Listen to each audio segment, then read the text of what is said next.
तो ममता दी के साथ मुझे लगता है प्रॉब्लम ये हो रहा है कि उन्होंने जिस कम्युनिस्ट पार्टी के पॉलिसीज का विरोध करके वो सत्ता में आई, आज आप देखेंगे वही सारे मुद्दों का समर्थन करती ममता। जिन मुद्दों की बात आप कर रहे हैं, मुझे लगता है अब बीजेपी वो उन मुद्दों को लेकर के आगे आ गई है। टीएमसी जब विपक्ष में थी तो एक्सट्रीम लेफ्ट हो चुकी थी, लेफ्ट ऑफ लेफ्ट, तो टीएमसी ने एक्सट्रीम लेफ्ट की पोजीशन ऑक्यूपाई कर ली और फिर जब सीपीएम कमजोर हुई तो उस स्पेस को पूरी तरह से बीजेपी ने ले लिया। पहले जो लड़ाई एक तरह से सीपीएम वर्सेस टीएमसी थी, वो अब टीएमसी वर्सेस बीजेपी हो गई है। और आज के दिन में रतीश, कोई भी पूरे देश में ये जानता है, इस पर कोई बहस हो ही नहीं सकती कि बंगाल में घुसपैठ है या नहीं। वो है, उसकी मात्रा पे आप बहस कर सकते हैं, कितने हैं कितने नहीं हैं वो सब पे बहस हो सकती है, लेकिन घुसपैठिए हैं, उन्होंने यहाँ के आइडेंटिटी कार्ड्स बनवाए हुए हैं अवैध तरीकों से, वो वोट देते हैं, इस बात पे किसी को शक नहीं। आप 1951 का सेंसस ले लें और उसमें जो मुस्लिम प्रोपोर्शन है पॉपुलेशन को वो ले लें और अभी का ले लें, बेतहाशा वृद्धि है। Bengal used to be India's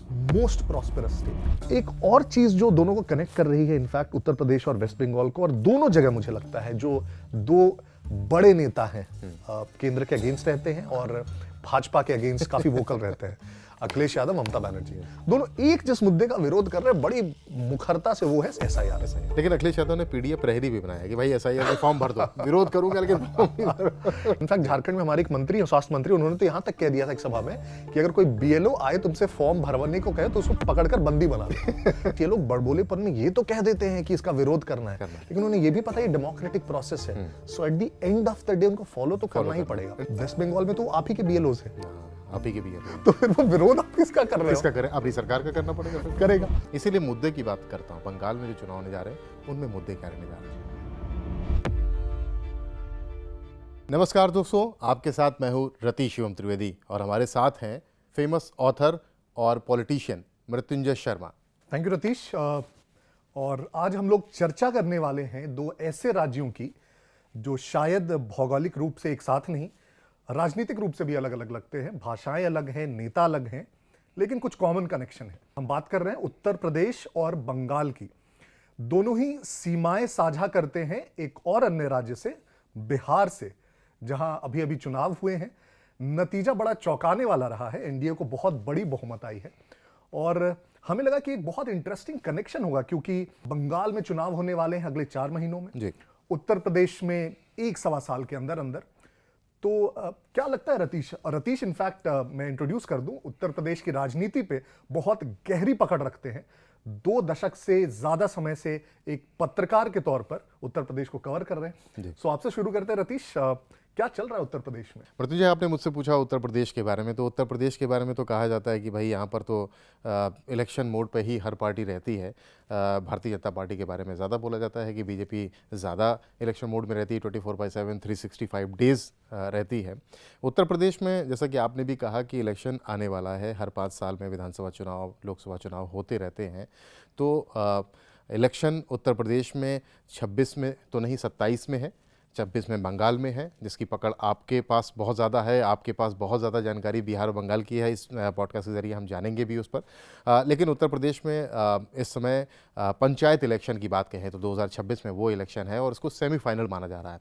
तो पंचायत इलेक्शन को लेकर भी समाजवादी पार्टी हो, बहुजन समाज पार्टी हो, कांग्रेस हो या बीजेपी हो या कोई भी दल हो, छोटे दल हो, वो सभी अपनी तैयारियों में लगे हुए हैं। लेकिन बिहार और बंगाल की बात हम आपसे आज ज़रूर जानना चाहेंगे कि बिहार और बंगाल की जिसकी नस-नस से आप वाकिफ़ हैं, वहाँ क्या चल रहा है, क्योंकि बंगाल में चुनाव है 2026 में और बंगाल पर किसका किसका फोकस है और किसका नहीं है, ये सब आप बताइए। बंगाल चुनाव थोड़े नजदीक है, मार्च अप्रैल में चुनाव होने हैं, तो एक तरह से 3 महीने बचे हैं करीब करीब। और एक कॉमन कनेक्शन जो अभी बहुत हाल फिलहाल में दिख रहा है मुझे उत्तर प्रदेश और बंगाल में, वो है बाबरी मस्जिद का। बिल्कुल सही बात है आपने कही। उत्तर प्रदेश के ये सवाल मैं आगे आपसे पूछता, क्योंकि बाबरी मस्जिद का जिक्र उत्तर प्रदेश के साथ साथ वर्षों से होता है, दशकों से होता है, लेकिन अब बंगाल में सुनाई दे रहा है।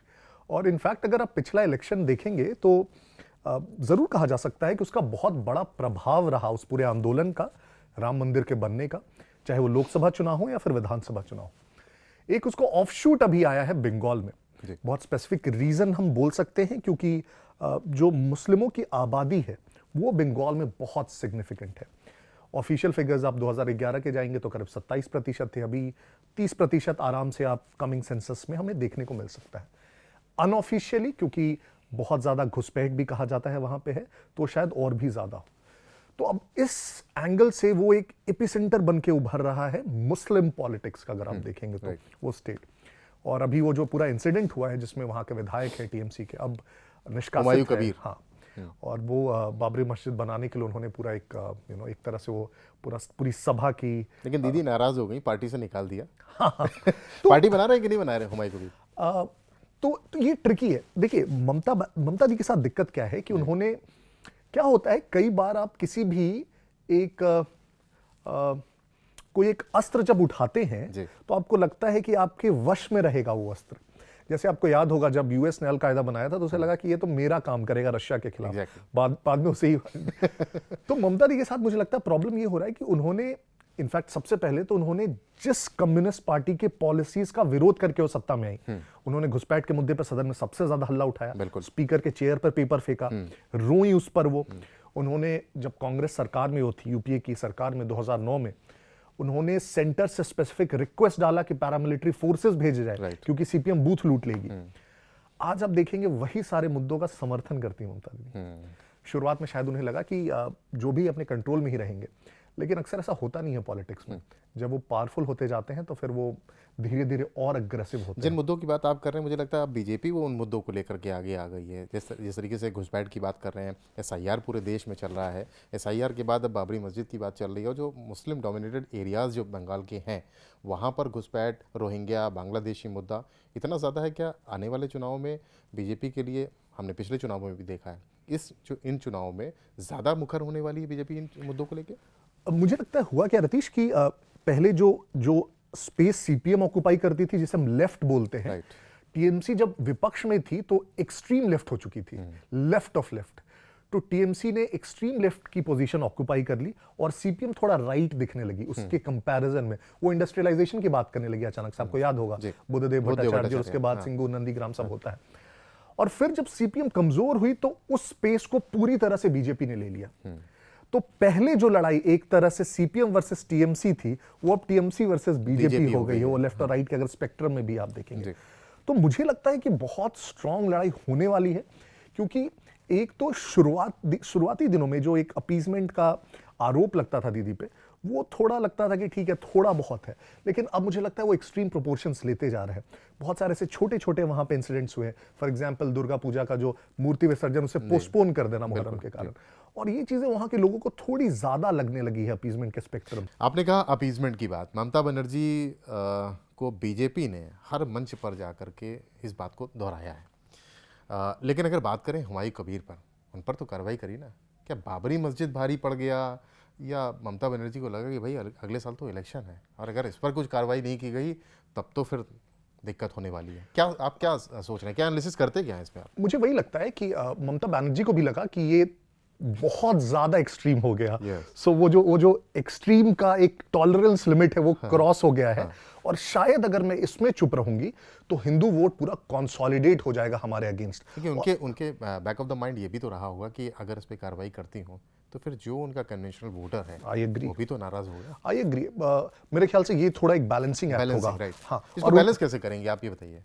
मुझे लगता है कि उन्हें लगा होगा कि अगर पूरा हिंदू वोट कंसोलिडेट हो गया वो ज्यादा खतरनाक है, और मुस्लिम वोट्स वो फिर भी थोड़ा बहुत अपने साथ रख पाएंगी क्योंकि उसका कोई सेकंड कंटेंडर नहीं है। तो एक प्रकार से वो एकाधिकार है उनका और बाद में समझा बुझा लेंगे। तो मुझे लगता है कि इस बैलेंसिंग एक्ट में उन्होंने कहा कि थोड़ा सा तो कम से कम इसको एक बार दिखाना पड़ेगा कि इसके खिलाफ मैंने ये निलंबन का लिया। लेकिन बहुत, मैं रतीश इनफैक्ट आपसे उसी पे वापस पूछना चाहूंगा कि इसका आपको लगता है, और खासकर जब अब राम मंदिर बन चुका है अयोध्या में, वो मुद्दा शायद अब वो आंदोलन तो नहीं रहा जी, वो मंदिर बन चुका है, ध्वजारोहण भी हो चुका है, क्या आने वाले विधानसभा चुनावों में वो किसी भी प्रकार से फैक्टर रह पाएगा? हाँ, बहुत सही आपने सवाल किया है। राम मंदिर के साथ साथ जुड़ा है बाबरी मस्जिद।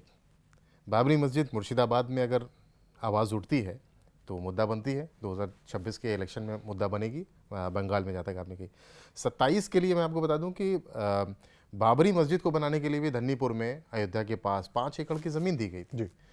राम मंदिर की लड़ाई लड़ी गई, 500 साल तक लड़ाई लड़ी गई, मंदिर बन गया, भव्य मंदिर बन गया, ध्वजारोहण भी हो गया। लेकिन ध्वजारोहण के बाद मंदिर में पूजा चल रही है, सब कुछ है। बाबरी मस्जिद के लिए जो ज़मीन दी गई थी बनाने के लिए वो अभी तक वैसी ही है, समतल है, वहाँ कुछ नहीं हुआ। इवन कई बार मैं गया वहाँ पर, मैंने भी देखा, रिपोर्ट किया, लेकिन वहाँ पर कुछ नहीं हो रहा है। और आपको क्या वजह लगे इसके? मुझे लगा कि जो फाउंडेशन वहाँ बाबरी मस्जिद बनाने के लिए बनाया गया था वो रिलेक्टेंट है। Okay. वो ज़्यादा कुछ एफर्ट नहीं कर रहे हैं। और ऐसा क्या फील करते हैं आप, क्यों ऐसा हो रहा होगा? उनसे ऑफ द रिकॉर्ड अगर बात करो तो उन्हें लगता है कि जिस जगह बाबरी मस्जिद होनी चाहिए थी वहाँ तो है नहीं, वहाँ तो मंदिर बन गया है। अब यहाँ 5 एकड़ ज़मीन तो दे दी गई है सरकार ने, उसमें भी एक एकड़ पे बवाल है। आसपास के जो विसिनिटी है, जो गांव वाले हैं, वो दूसरे समुदाय के हैं, वो भी विरोध कर देते हैं कि नहीं नहीं बाबरी मस्जिद तो कलंक रही है, ऐसी बातें करते हैं वो। तो वो हम बाबरी मस्जिद यहाँ पे भी नहीं बनने देंगे, धन्नीपुर में भी नहीं बनने देंगे। तो उसको लेकर भी बड़ा एक मोमेंटम एक तरीके का। तो अगर तो मान के चलते हैं कि अगले कम से कम 1-1.25 साल मैक्सिमम है चुनाव पे। Exactly. तो अब कुछ भी हो जाए वो 1-1.25 साल में तो तैयार होकर नहीं आ रही है। नहीं आ रही है। राम मंदिर, हालांकि ये बात आपको कह दूं कि अप्रैल 2026 में उस पर कुछ काम शुरू होने की उम्मीद जताई जा रही है, और ऐसी डेडलाइन पहले बहुत आ चुकी हैं कई सालों से आ रही हैं, लेकिन उसमें हुआ कुछ नहीं है। तो अगर वो नहीं होने वाली है, राम मंदिर का ठीक है थोड़े बहुत कंस्ट्रक्शन बाकी है, बट बहुत ज्यादा उस पर भी एक प्रकार से शायद माइलेज ना लिया जा सके, तो मुद्दे क्या रहने वाले उत्तर प्रदेश के चुनाव के? 2 बार बीजेपी जीत चुकी है, तो और गवर्नेंस मुद्दा रहेगा, कास्ट फैक्टर्स रहेंगे, पीडीए मुद्दा रहेगा, योगी आदित्यनाथ का स्ट्रिक्ट इमेज जो है गवर्नेंस का, लॉ एंड ऑर्डर का, वो मुद्दा रहने वाला है। क्या आपको लगता है? देखिए, उत्तर प्रदेश बदल गया है और ये फील भी होता है। आप उत्तर प्रदेश के रहने वाले हैं, मैं उत्तर प्रदेश का रहने वाला हूं, तो मैं बता सकता हूं कि उत्तर प्रदेश में चीज़ें बदली हैं, तस्वीरें बदली हैं, लेकिन अभी से बदल रही हैं ऐसा भी नहीं कह सकते। यमुना एक्सप्रेस से मायावती ने शुरू किया जब वो मुख्यमंत्री थी उत्तर प्रदेश की। अखिलेश यादव ने आगरा लखनऊ एक्सप्रेस से दिखाया, रास्ता दिखाया। वो प्रगति थोड़ी धीमी थी और योगी ने आकर के उसको बहुत ज़्यादा तेज़ कर दिया। योगी आदित्यनाथ ने उसका पेस, उसको स्पीड अप किया, बहुत तेज़ी से बढ़ाया। लेकिन फिर वही आता हूँ कि इलेक्शन के मुद्दे अगर आप कहते हैं तो डेवलपमेंट कभी मुद्दा नहीं रहा इलेक्शन में। इस देश का दुर्भाग्य मुझे लगता है कि किसी भी स्टेट में इलेक्शन होते हैं तो वहाँ पर डेवलपमेंट कभी मुद्दा नहीं रहता है। अगर डेवलपमेंट, जानकार भी कहते हैं, आप भी ये मानते हैं कि डेवलपमेंट अगर मुद्दा रहा होता तो अखिलेश यादव ने आगरा लखनऊ एक्सप्रेस से बनाया, इतना बढ़िया और इतना बड़ा बनवाया, जहाँ पर फाइटर जेट उतरे। मायावती ने भी ऐसे काम किए, लेकिन जनता ने उनको नकार दिया। लेकिन क्या आप नहीं मानते कि 2022 में जो योगी आदित्यनाथ जी की सरकार की वापसी हुई, उसमें लॉ एंड ऑर्डर या जो इंफ्रास्ट्रक्चरल डेवलपमेंट एक बड़ा फैक्टर था? तो योगी आदित्यनाथ उत्तर प्रदेश के मुख्यमंत्री कई बार बड़े मंचों से कहते सुने गए कि भाई देखो, अगर गलती की तो उसकी सज़ा भी मिलेगी। विधानसभा के अंदर माफियाओं के लिए कहा मिट्टी में मिला दूंगा, मिला भी दिया, लोग कहते हैं, मिलवा भी दिया। तो माफियाओं को मिट्टी में मिलाना हो या बहन बेटियों की सुरक्षा की बात की जाए तो कहते हैं कि अगर किसी ने कुछ फप्ती कसी, किसी ने कुछ वल्गर कमेंट किया तो नेक्स्ट जो आपका चौराहा है वहाँ पर यूपी पुलिस के यमराज खड़े हुए हैं। तो ऐसी चीज़ें, मतलब कॉन्फिडेंस क्रिएट करना, बिल्डअप करना, तो आपको लगता है लॉ एंड ऑर्डर में बेहतरी दिखती है, ये कह सकते हैं। तो आपको लगता है इसको वो फिर से रीप कर पाएंगे 2027 के इलेक्शंस के लिए? देखिए, आपकी बात से थोड़ा सा जानकारों को भी मिलाता हूँ चीज़ें। जनता क्या है कि राशन केंद्र सरकार ने बांटा तो 80 करोड़ लोगों ने सोच लिया यार ये तो हमारा हक हो गया। बिल्कुल। तो लॉ एंड ऑर्डर अगर उत्तर प्रदेश में अच्छा हुआ तो वो उत्तर प्रदेश के वासियों ने कहा तो यार ये तो ठीक है यार, कंफर्ट लेवल पे आ गया, नहीं ये तो हमें सरकार देगी ही देगी। लॉ एंड ऑर्डर से बढ़ करके अब डेवलपमेंट और रोजगार पे भी बात हो रही है उत्तर प्रदेश में। उत्तर प्रदेश में इतनी इंडस्ट्रीज आ रही हैं, इंडस्ट्रियल डेवलपमेंट की बात हो रही है, कॉरिडोर्स बन रहे हैं, एक्सप्रेसवेज बन रहे हैं, इंटरनेशनल एयरपोर्ट जेवर का बन गया है, और तमाम चीज़ें जो डेवलपमेंट हैं उन पर भी बात हो रही है। और मैंने फिर से कहा कि अभी डेवलपमेंट पे बात नहीं होती है, लेकिन डेवलपमेंट के साथ रोजगार भी तो बात होती है। बिहार में आप बताइए कितना बड़ा मुद्दा था बिहार में। बिल्कुल। तेजस्वी यादव ने क्या क्या कहा और क्या हुआ। बिहार के चुनाव के बारे में तो आपसे बड़ा एक्सपर्ट कौन है, बताइए क्या क्या कहेंगे बिहार में जो रोजगार की बात की गई और उत्तर प्रदेश में आपको लेकर रोजगार को लेकर के क्या होने जा रहा है, क्या आप फील करते हैं? बिहार में मुद्दा था, मैं मानता हूं, और रोजगार मुद्दा है, पलायन मुद्दा है, और उसके लिए इनफैक्ट आप देखेंगे सारी पार्टियों ने बहुत सारे वादे किए, 2020 में भी किए थे, 25 में भी किए। जी बिल्कुल। लेकिन फिर भी मुझे लगता है कि कई बार ना वादों से ज्यादा ये इंपॉर्टेंट होती है कि कौन वो वादा कर रहा है, उसकी क्रेडिबिलिटी क्या है।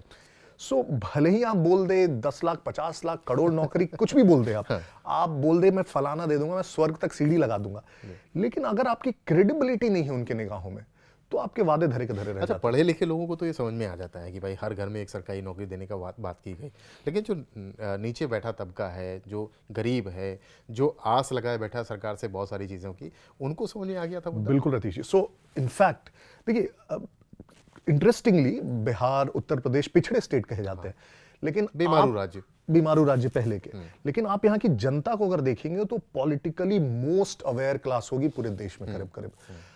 आपको जितनी ज्यादा चर्चा राजनीति की बिहार उत्तर प्रदेश की गलियों में दिखेगी शायद ही कहीं दिखेगी। हर पान की गुमटी पर आपको चर्चा मिल और जाती मैं है। फील्ड पर था, और आप जो बोल रहे हैं पढ़े लिखे लोग ये कैलकुलेट कर पाते हैं कि हर घर में पॉसिबल नहीं है, ये गांव गांव में लोग बोल रहे थे कि अच्छा तुम गुना करके बताओ मेरे को, इतने परिवार है, 3.5 करोड़ परिवार है, अगर एक सरकारी नौकरी की 25,000 भी तनख्वाह तो कैसे होगा? तो नहीं, ये शायद एक फैलेसी है जो हमें लगता है कि गांव में लोग ये कैलकुलेट नहीं कर रहे थे, वो भी कैलकुलेट कर रहे थे। दूसरा, कई बार शायद ये ख्याल खुद से नहीं आया हो, लेकिन जब एक्सपर्ट्स को उन्होंने टीवी पे बोलते दिखा या सोशल मीडिया पे बोलते सुना, तो उन्होंने इस लॉजिक को तुरंत पिक कर लिया और फिर वो इस लॉजिक को फैलाते गए, तो एक तरह से मजाक का मुद्दा बन के रह गया। लेकिन बिहार में आपका अनुमान बड़ा सटीक रहा। नहीं, मैं ये तो नहीं मानूंगा कि नंबर्स के, नहीं, आपसे बात हुई थी मेरी और आपने अनुमान जो लगाया था वो बड़ा सटीक, और इतना सटीक अनुमान कैसे? मतलब ग्राउंड पे आप रहे, ग्राउंड पे जो रहता है उसको हकीकत पता चल जाती है, कहते हैं नब्ज पकड़ ली, तो नब्ज आपने कैसे पकड़ ली?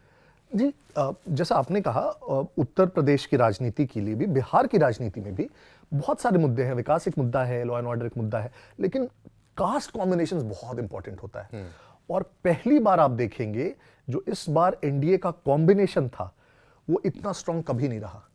पहली बार एनडीए में 5 पार्टियां साथ में थी, जिसमें जेडीयू भी थी, बीजेपी भी थी, जिसमें रामविलास पासवान जी की सीटों को लेकर खींचतान थी शुरुआत में, लेकिन फिर बाद में सब इनफैक्ट मैं उसको भी मैं सबसे बड़ा अगर फैक्टर मानता हूं पूरे चुनाव में, तो जो इलेक्टोरल जो मैनेजमेंट था बीजेपी का।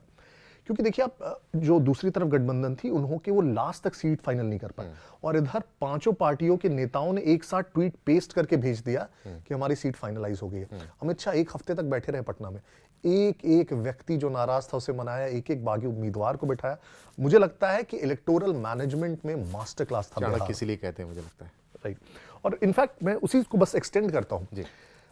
एक और चीज जो दोनों को कनेक्ट कर रही है, इनफैक्ट उत्तर प्रदेश और वेस्ट बंगाल को, और दोनों जगह मुझे लगता है जो 2 बड़े नेता हैं, केंद्र के अगेंस्ट रहते हैं और भाजपा के अगेंस्ट काफी वोकल रहते हैं, अखिलेश यादव, ममता बनर्जी, दोनों एक जिस मुद्दे का विरोध कर रहे हैं बड़ी मुखरता से, वो है एसआईआर। बंगाल में तो इनफैक्ट बहुत तेज गति से चल रहा है, उत्तर प्रदेश में भी शुरू हो चुका है। दोनों के अपने अपने लॉजिक हैं। लेकिन अखिलेश यादव ने पीडीएफ प्रहरी भी बनाया कि भाई एसआईआर में फॉर्म भर दो, विरोध करूंगा लेकिन फॉर्म नहीं भर। ये इनफैक्ट ममता दीदी ने भी शुरू में कहा था कि हाँ एसआईआर का फॉर्म नहीं भरा जाएगा। जो और बंगाल में क्या हो रहा है? मैं एक और इंटरेस्टिंग जोड़ रहा हूँ। इनफैक्ट झारखंड में हमारे एक मंत्री है, स्वास्थ्य मंत्री, उन्होंने तो यहाँ तक कह दिया था एक सभा में कि अगर कोई बीएलओ आए तुमसे फॉर्म भरवाने को कहे तो उसको पकड़कर बंदी बना लो। बाद में उन्होंने रिट्रेस कर लिया, कहा कि नहीं मैंने ऐसा नहीं कहा है। बट इंटरेस्टिंग है, देखिए प्रॉब्लम क्या रहती है, ये लोग बड़बोलेपन में ये तो कह देते हैं कि इसका विरोध करना है, लेकिन उन्हें ये भी पता है ये डेमोक्रेटिक प्रोसेस है, so at the end of the day उनको फॉलो तो करना ही पड़ेगा। डेमोक्रेसी है, हम लोग डेमोक्रेसी है, और इलेक्शन कमीशन कर रहा है, कोई सेंट्रल गवर्नमेंट नहीं कर रही। और बीएलओज भी जो ग्राउंड पे एक्सरसाइज कर रहे हैं, यूपी में तो आप कह सकते हैं कि सरकारी तंत्र है, वेस्ट बंगाल में तो आप ही के बीएलओज हैं, आप ही के बीएलओ। तो फिर वो विरोध आप किसका कर रहे हो? किसका करें? अपनी सरकार का करना पड़ेगा, फिर करेगा। और आज के दिन में रतीश, कोई भी पूरे देश में ये जानता है, इस पर कोई बहस हो ही नहीं सकती कि बंगाल में घुसपैठ है या नहीं। वो है, उसकी मात्रा पे आप बहस कर सकते हैं, कितने हैं कितने नहीं हैं वो सब पे बहस हो सकती है, लेकिन घुसपैठिए हैं।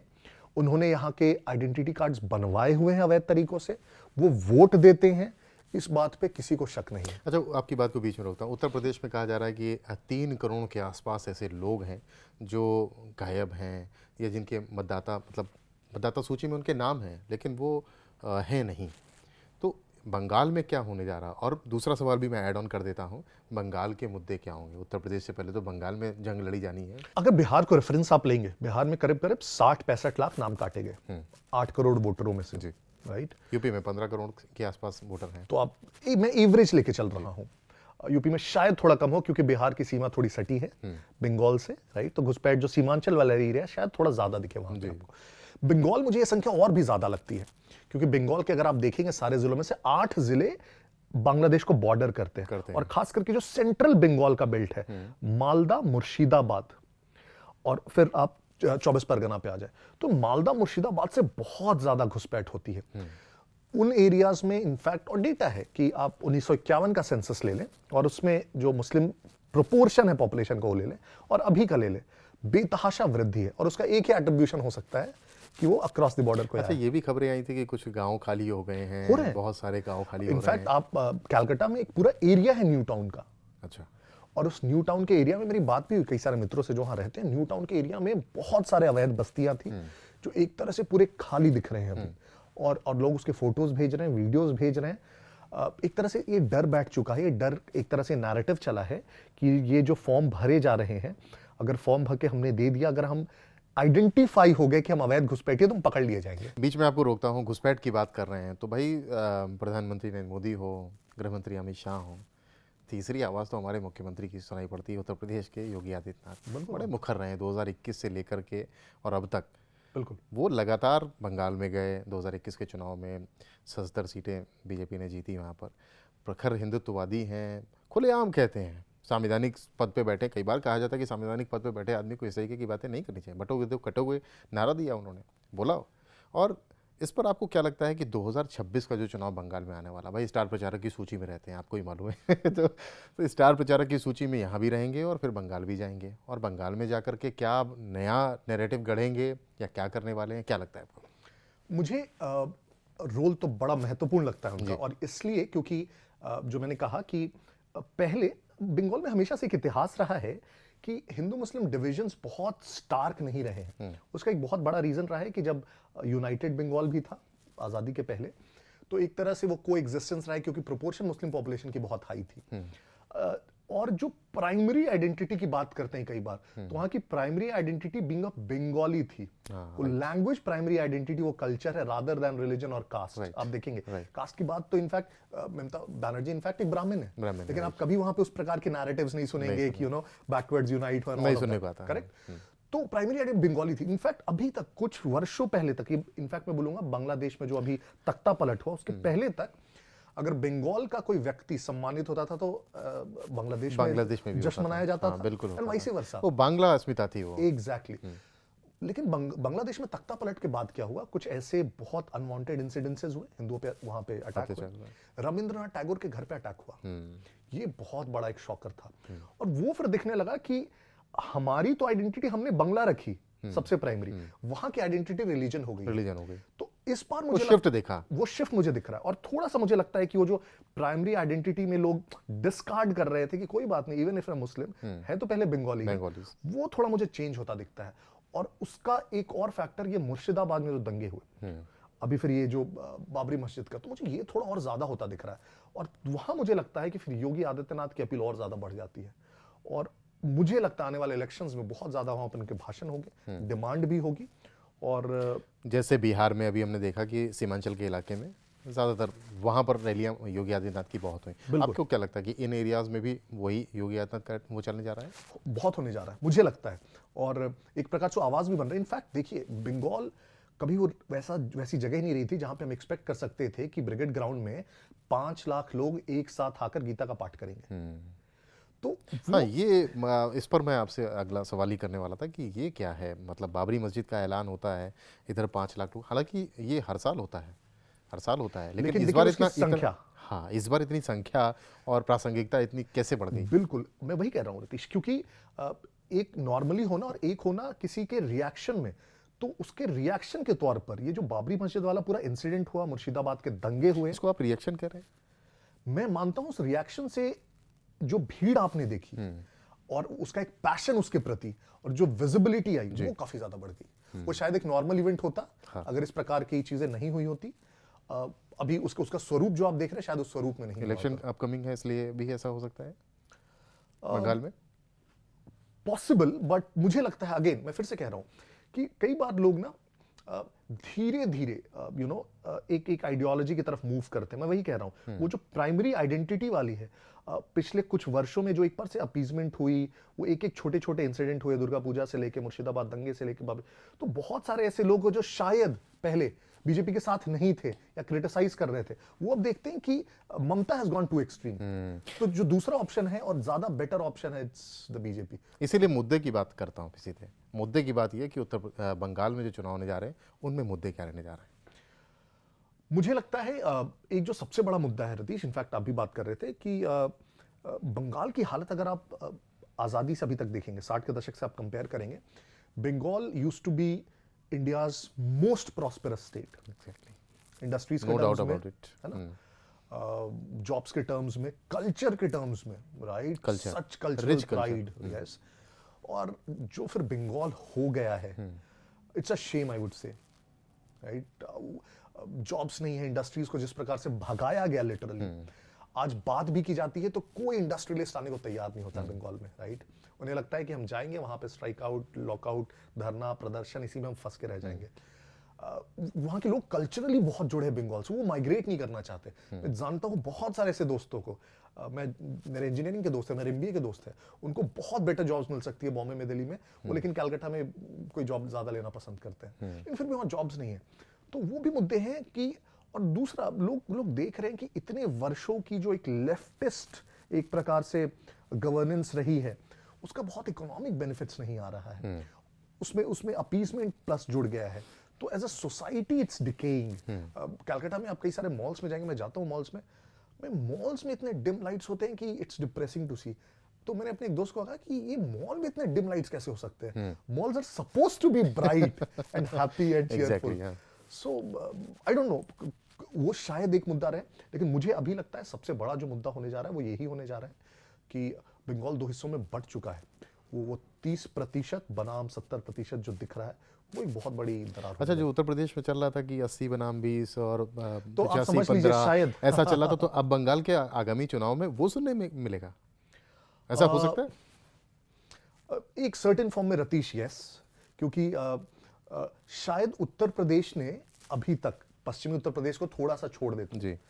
उत्तर प्रदेश ने शायद वो रिलीजियस डिवीजन के कारण उतना नुकसान नहीं झेला है वास्तव में जितना बंगाल ने झेला है। रतीश, आपको क्या लगता है? सो ठीक है, मैं तो मेरा जो ऑब्जर्वेशन है बंगाल पे, मैंने वो कह दिया, सही हो सकता है, गलत हो सकता है आगे, बिल्कुल। लेकिन उत्तर प्रदेश में आप रहते हैं, बैठे रहते हैं, और उत्तर प्रदेश से अगर आप देखें तो, क्योंकि फिर वो एक न्यूट्रल व्यू आपको आएगा as an Indian, how do I look at Bengal. आपको लगता है बंगाल में ऐसे मुद्दे कुछ हैं जिससे सत्ता परिवर्तन हो सकता है? देखिए, बंगाल को देख करके, मतलब नेशनल पर्सपेक्टिव में देखा जाए तो मुद्दे तो समझ में आते हैं। बिहार, बंगाल तो ममता दीदी ने जब से पॉलिटिक्स में वहाँ की चमकाई है, उसके बाद तो वो एक नेशनल फिगर तो है ही, ऑलवेज हैं, और उनकी चर्चा भी बहुत होती है। उत्तर प्रदेश देश का सबसे बड़ा सूबा है। लेकिन जो मुझे मुद्दों की बात अगर आपने कही, तो मुद्दे समझ आते हैं। देश में 150वीं जयंती मनाई जा रही है, वंदे मातरम को लेकर, राष्ट्रीय गीत को लेकर कितनी कंट्रोवर्सी चल रही है। छोटा सवाल मैं भी कर लेता हूँ आपसे, बंकिम दा कहने पे क्यों इतना बिफर गए भाई DMC?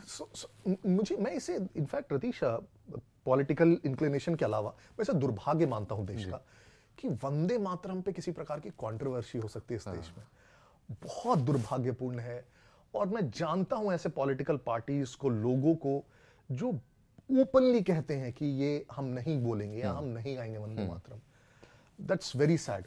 और मुझे लगता है कि उस एक प्रकार से ना अभी एक राजनीतिक ध्रुवीकरण हुआ है देश में, जिसमें भाजपा ऑफ कोर्स सशक्त हुई है, बड़ी पार्टी बनी है, केंद्र के सत्ता में है, कई राज्यों में है, तो अब बाकी पार्टियां भाजपा जो भी करती है उसके विरोध में चल जाती है। वो ये तक नहीं सोचती कि भाजपा के विरोध में कहीं देश का विरोध ना कर दे। मतलब वो कहते हैं ना जानकार की, बीजेपी अपनी पिच में लाकर खड़ी कर देती है, और वही हो जाता है। और आप अगर, ठीक है, मैं मानता हो सकता है बंकिम दा को बंकिम बाबू बोलना चाहिए, but how can this be wrong, right? हमने एग्जांपल्स देखे। ये भी मुद्दा है बंगाल के चुनाव में, ये भी मुद्दा है क्या? बट मुझे नहीं लगता है। सो सी, एक होता है कि नेताओं का संसद में कोई बात उठाना जस्ट बिकॉज हमें काटनी है बात, राइट, है ना, हल्ला विपक्ष है तो विपक्ष की भूमिका निभाने के लिए विरोध करना ही करना है। लेकिन मुझे नहीं लगता कि जो एक सेंसिटिव व्यक्ति है ग्राउंड पे, देखिए इंटेंशन ज्यादा मैटर करते हैं। आप मानिए रतीश इस बात को, कई बार स्लिप ऑफ टंग भी होते हैं लोगों को, कई बार बहुत गलतियां भी होती है, लेकिन लोग देखते हैं इंटेंशन क्या है। किसी के बंकिम दा कहने में रिस्पेक्ट है, तो वो दा कह रहे हैं, बाबू कह रहे हैं, ये ऐसा रेलेवेंस कैसे आ सकता तो है? चलिए, मुद्दों की बात आपने कही, तो मुद्दे मेरे लिए तो सबसे पहले तो मुझे लगता है वंदे मातरम पे लेकर बहुत बवाल चल रहा है, पार्लियामेंट में भी चल रहा है।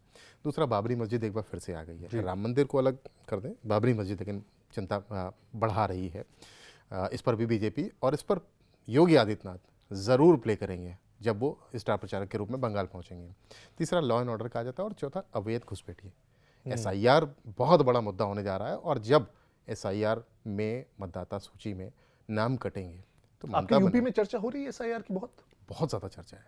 क्यों? बहुत ज़्यादा चर्चा इसलिए भी है क्योंकि नाम 3 करोड़ के आसपास नाम ऐसे लेकिन 18% ये किसका लोग। डेटा? ये तो अखिलेश जी का डेटा है, ये ऐसा ऑफिशियल तो डेटा नहीं, है। अखिलेश जी का डेटा नहीं है, ये चुनाव आयुक्त का डेटा है, चुनाव आयोग का डेटा है कि 3 करोड़ लोग थोड़ा इधर उधर हैं, फ्लैक्चुएट हो रहे हैं, 18% मिल नहीं रहे हैं उन पर। ये परमानेंटली रिलोकेट हो गए। बिल्कुल। क्या हो गया? तो जो एसआईआर का जो मकसद है उसी में से कोई एक रीज़न इसमें आया है, और ये बहुत बड़ी संख्या है, ये बहुत बड़ा नंबर है। और अखिलेश इसका विरोध कर रहे हैं। बिल्कुल, अखिलेश यादव विरोध कर रहे हैं, लेकिन पीडीएफ प्रहरी बना करके मतदाता भी बनवा रहे हैं, फॉर्म भी भरवा रहे हैं। मुझे लगता है बिहार से इन्होंने सीखा है, क्योंकि बिहार में Exactly, सबसे बिहार बड़ा से सीखा है। क्रिटिसिज्म जो विपक्ष को यही मिला कि भाई आप एसआईआर का तो विरोध करते हैं, कहते हैं ये गलत नाम कटे हैं, लेकिन आपके बीएलएस ने जाके कभी किसी का फॉर्म क्यों नहीं भराया? या एक भी वहां पे जब कंप्लेन देने की बारी आई, इलेक्शन कमीशन ने बुलाया तो सिर्फ 125 कंप्लेन गए। अखिलेश यादव ने बिहार के चुनाव से बहुत सबक लिया है। उन्होंने कहा कि सरकारी सिस्टम देखो कागजों से चलता है, कागज पूरे करने पड़ेंगे। बाकी अखिलेश यादव और उनकी पार्टी के जो कार्यकर्ता और नेता हैं, सड़क पर उनका वर्चस्व है, और बीजेपी के कार्यकर्ता और नेता उतना नहीं दम दिखा पाते हैं जितना अखिलेश यादव की पार्टी दिखा लेती है। ये तो बिल्कुल मैंने कई सालों की पत्रकारिता में देखा है कि ऐसा वो करते हैं, और वो चाह लेते हैं तो कर लेते हैं। तो अखिलेश यादव को पता है कि कागजी कार्रवाई पहले पूरी कर दो, उसके बाद सड़क पर जो लड़ना है, और इसीलिए वाला किया है। क्या आपको लगता है इस वर्चस्व का कारण एक वो जो पार्टी की संस्कृति है वो भी होती है? जैसे बिहार में राजद है, और इनफैक्ट अखिलेश ने अखिलेश यादव के पिताजी नेताजी को क्या कहते हैं? धरती पुत्र। नहीं, लेकिन वो धरती पुत्र हैं, तो वो धरती से ही उन्होंने सब कुछ पकड़ा है, और इसीलिए वो सड़क पर बैठने को तैयार रहते हैं ऑलवेज। एक जो अखिलेश ने बड़ा इंटरेस्टिंग कमेंट दिया था कुछ दिनों पहले, उन्होंने कहा था अपने कार्यकर्ताओं को कि वो बिहार में आरजेडी वाला जैसा गाना तुम लोग मत बना दो। हाँ, बहुत सही बात आपने कही है। गाने से सबक लिया है, उन्हें लगा है, उन्हें लोगों ने बताया भी है, और उन्होंने कहा भी है कि अब गाने को लेकर के बिना ऑथराइज, मतलब वो आपको बता दूं, उनकी प्रेस कॉन्फ्रेंस में उनके गाने रिलीज होते हैं, किए जाते हैं, और इससे पहले और कोई नहीं कर सकता। कैडर है रतीश, और जो 12 से 17 सरकार में भी थे, तो सबसे ज्यादा गुंडई के जिसके ऊपर इल्जाम लगते तो लगता था, वो कहे जाते थे कि वो समाजवादी पार्टी के कार्यकर्ता ही होते हैं एक प्रकार से। आपको लगता है कि वो कहा जाता था ना कि पाएंगे? जिस गाड़ी में लगा हो सपा का झंडा, समझो उसमें बैठा है गुंडा, ये कहा गया, ये नारा गढ़ा गया था। लेकिन अखिलेश यादव ने अपनी इमेज को थोड़ा अलग करने की कोशिश की थी, इसमें कोई दो राय नहीं। अतीक अहमद को लेके उनके पिताजी से उनके रिफ्ट थे, मतभेद थे, लेकिन सत्ता सबको चाहिए होती है। सत्ता चाहिए होती है तो उसके लिए कॉम्प्रोमाइज़ेस भी बहुत सारे होते हैं। पर्दे के पीछे के खेल को आप भी जानते हैं, और एक पत्रकार होने के नाते मैं भी जानता हूँ।